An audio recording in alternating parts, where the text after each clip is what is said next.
Welcome back to New York. It's Alex Belfield back on Broadway, and it's always nice to see a new production with a new star that I haven't met before. Katie Finneran, how are you? Well, I'm already charmed by you. I'll just tell you that much, Alex. What is it? The accent, the ginger hair, the chubbiness? It's you're so not. You're just like the perfect lithe, perfect body, the hair. You look like one of the princes. Anybody listening to this would think I'm a Chippendale, and I'm so not. You are a Chippendale in my heart. Well, maybe the sofa. Hey, listen, Katie, thank you for having me here at Annie. It's at the Palace Theatre, and I've been here so many times through the years with various productions. And firstly, it's the most Broadway of any Broadway theatre because it's right here in Times Square, so you're lucky with that. It's right in Times Square with all the tourists looking up, so you can barely get to work because there's so many people in Times Square. But the lights, it's a huge theatre. It's like 1,800 seats. I have Judy Garland's dressing room, so what could get better than that, really? Exactly. Everybody talks to me about this. Every time I come here, it has great heritage. And let's face it, there aren't many theatres with heritage because they're normally knocked down, rebuilt, changed. But this has had so many stars in the dressing room. The last time I was here, it was drag queens for Priscilla. It was, and I can feel the vibe of those drag queens in that dressing room, and it helps me with Miss Hannigan. Yes. So let's talk about this show then. Annie has been touring in the UK for probably 20 years, and so many people have tried to do it, and they do it well. But you really did knock it out the park today, and you've made it your own, and you're so lively on stage and have such a huge presence. Congratulations, a magical performance. We're going to have to pause here while Alex and I make out. Excuse me. I loved that, but now try on the lips. Well done, sir. Thank you so much for that compliment. It was very intimidating. I was so happy to get the role. It was like winning the lottery, getting the role. And I'm a little younger than they normally go, and it's a different way, and I was just so appreciative that they all trusted me with the role. What are you now, 19, 20? What are you? I'm 24. No. I'll be 42 on Tuesday. Are you really? Yes. Wow, congratulations and happy birthday. Thank you so much. I loved doing the role, but has been extremely challenging trying to find my way, my fresh point of view into it. And the way I see her is she's sort of an aging flapper who thought she would be a great burlesque dancer but had no talent at all. And this is just the best job that she could come by. And the other thing you've got to do with this is not shtick it up. I mean, she's a mean, nasty person. And what we've got to do is laugh at her, really, not with her in a sense. And you've got that sort of nastiness, which is brilliant. She's funny with it. And of course, that sense of humour comes through. But there's something quite creepy about her. And she's in the worst job in the world. She couldn't be more misplaced, could she? I think the way I see it is she had she's an Irish Catholic family. She had 12 brothers and sisters, and she's been a mother her entire life, and she does not want to do it anymore. That's the way I see it. So she has a right to be grumpy. And you come in with that classic Broadway entrance, through the door, slam the door, and there you are sort of falling down the stairs. Is there any more magical moment to come on Broadway and take this role and just make it your own? Because you get the first big laugh, don't you, really? Do I? I hope I do. Today I did. It's a great entrance. It's a great production. I love doing it with the kids. The kids are different every day. Sometimes they get, we have a beautiful relationship off stage, and I'm the mother of a 6-month-old and an almost 2-year-old boy. So I'm in a very warm, loving place in my personal life right now. So I have to remind myself to be cruel to the children on stage sometimes. The other day, I accidentally hit one of the little girls by accident, and I immediately went like, "Oh, are you okay?" sort of under my breath on stage. I can feel a lawsuit coming on any moment. Yes. How do you balance that? I mean, being a mother, being a TV star, being an actress on stage, doing 8 shows a week, looking as if you're loving it, which you do, by the way, which is so infectious. I've just spent literally 2 weeks in Las Vegas seeing 40-plus shows, and I do this in the West End. It's very interesting, put it this way, to see how many people look like they're into it and not, and how many phone it in. I gotta say, it's like I've been doing this for 22 years on Broadway, and I'm so damn lucky. I have so many great friends that are talented. I work all the time. I love working. I love new people. People always ask me, what's your favorite job? What has your favorite job been? And I always say the one I'm doing now. I love that they said to me when I was 7.5 months pregnant, you know what? Yes, we want you to play Miss Hannigan on Broadway at the Palace Theatre. How could I possibly... There's nothing to complain about. When some of the the dancers on the show, or the say, "Oh, I'm so tired." Like the 24-year-old say, "Oh, I'm so tired." I'm like, "I got you beat every time. I'm up in the middle of the night with my babies."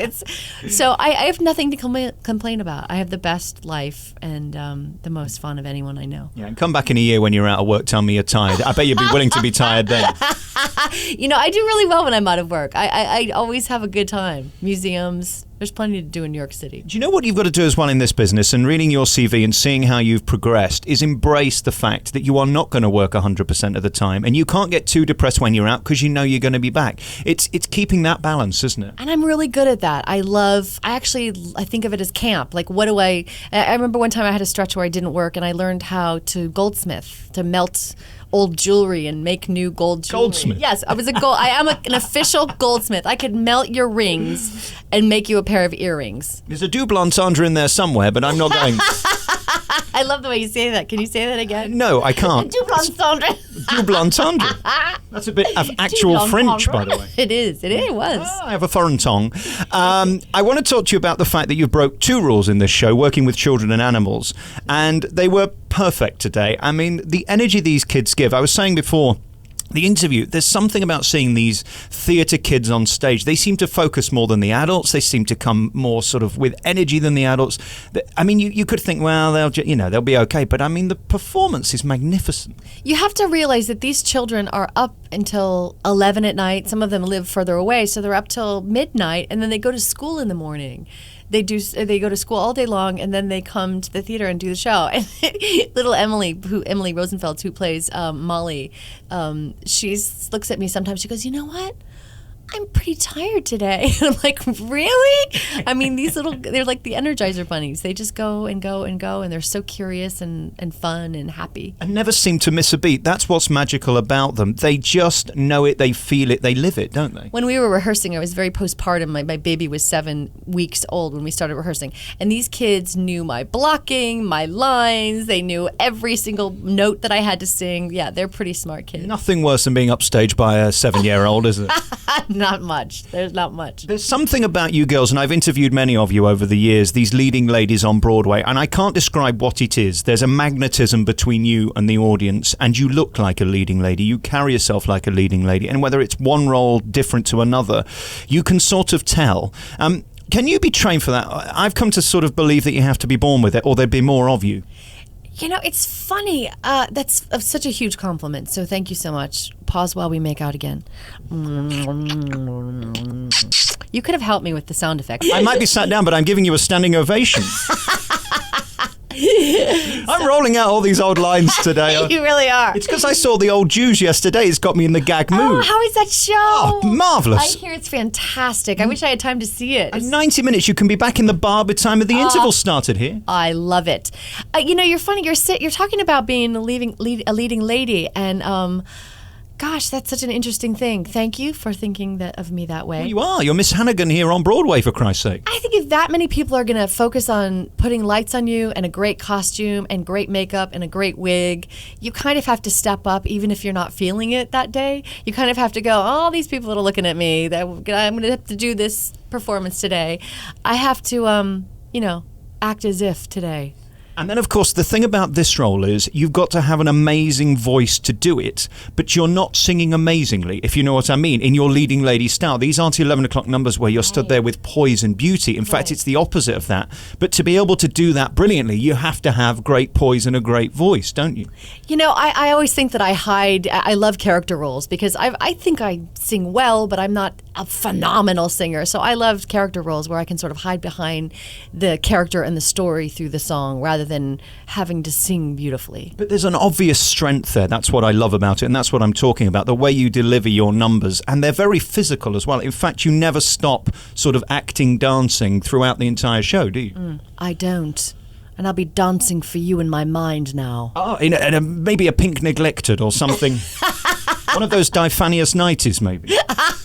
No, diaphanous, not diaphanous. Sorry. Diaphanous, yes, a diaphanous 90. Oh, I'm going to have to bring one home for my husband and say that you recommended it. Yeah, don't mention me to the husband. Now, why did you have to bring it in?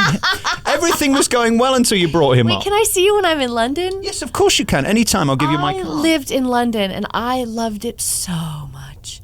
I loved it. I would live there in a heartbeat. I loved it. I love New York City, but I loved living in London. I did a show there with Sam Mendes many, many years ago, and I loved it. What's the difference then? Is it just the history and the buildings? Because, I mean, here you have big ones. We have smaller ones, but they are more beautiful. They're more beautiful. I think it's a more beautiful, it's like a gentler New York. It's a more proper New York. It's the cab drivers we love our cab drivers here in New York City, but the cab drivers in London, I think, have to train for like 20 years before they're allowed to be a cab driver. So it's almost like they're like the knights of drivers. They are, say, a private chauffeur here in New York City is to the chauffeur in... Yeah, but all you American girls think that we're classy just because we have an English accent, even if we're riffraff like me. Yeah, but you guys are pretty randy and pretty risque sometimes. You guys are pretty cheeky, I would say. I think that's and watching your television. See, we think you're so classy because we get all your best television, but if you actually live in London and you watch the television that Londoners watch,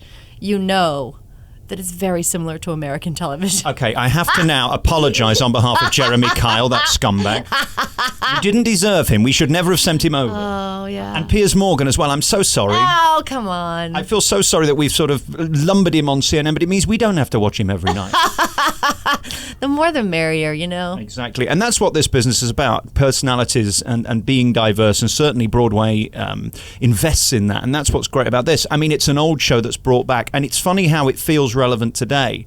When you hear about the crash and the depression and this and that and the other thing, actually, we're not far away from it, are we, with what's going on here in New York? I mean, since I've been here, my favourite restaurant's closed, my favourite shoe shop's closed, my favourite suit place is closed, Colony's closed where I get backing tracks. Everything's closed. Colony. Oh, let's have a moment for Colony. Yeah, let's just have a moment's silence, which won't work on radio, but we can do it anyway. No one that's listening to this knows what we're talking about. Well, let's make out for 1 minute, starting now, in silence.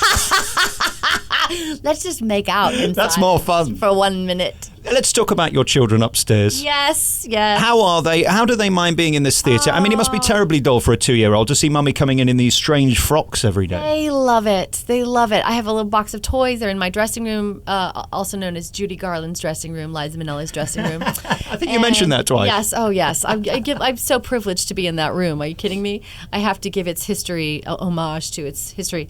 They are wonderful. They're wonderful. They get to come between shows all the time, and whenever I'm here, they come between, when I have a break and we play, and it's great. It's really great. I've loved talking to you today. I'll give you my card. Let me know when you're next in London. You should bring this over into the West End because it's sort of like the English version but on steroids done properly. Do you think? Oh, absolutely. How do you watch it so many times? Well, I've got various friends in it. So my friend Sue Pollard does Miss Hannigan, and then Leslie Joseph's in it. She does Miss Hannigan from time to time, and it's continually touring. So every time it's back every year, I have to see it, and I've been doing it a long time. I'm 104. Wow, you're so not 104. I knew by making out with you that you were not 104. These weren't lips of 104-year-olds. How many 104-year-olds have you made out with to know that these were... And I know that you are not 104.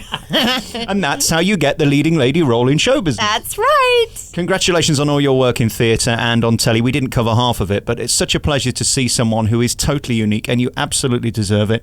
It's Annie on here at the Palace on Broadway. You can't miss it. If you go and get tickets from TKTS, it's just opposite. You don't even have to walk, which Americans love. On this street, it's on the same street. I bet there are some Americans who get in a cab from that little ticket booth and cross the street. I'll bet they do. Anyway, listen, lovely to talk to you. Katie Finneran. And I said that right, Finneran or Finneran? I would be Finneran if this was in the UK. You can say however you want to say it because it sounds so good when you say it. Katie Finneran. All right. Well, my oral dexterity says Finneran. Katie Finneran, thank you so much for talking to me. Thank you, my new lover.